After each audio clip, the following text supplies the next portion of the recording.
morning mga kabayan. Yung asawa ko papasok na sa trabaho. Siya palang nauna dyan mga kabayan, kasi siya ang nagbubukas.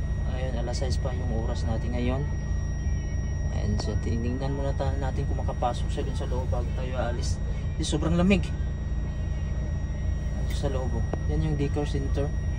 Grabe yung dun sa labas. Iwan ko kung makapasok ko siya.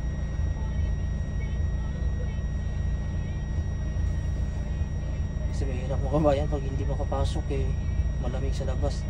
Minsan naman siyang susi. Minsan nagpapalya kasi matigas. Ayun na, okay na, kapasok na siya. Ito mga kabayan kung gaano kalamig dito sa Greenland ha. Yung tinapay namin na iwan namin kahapon. Ayan pa, pailawin natin. Ayan o. Sobrang tigas. Ito na yung tinapay namin.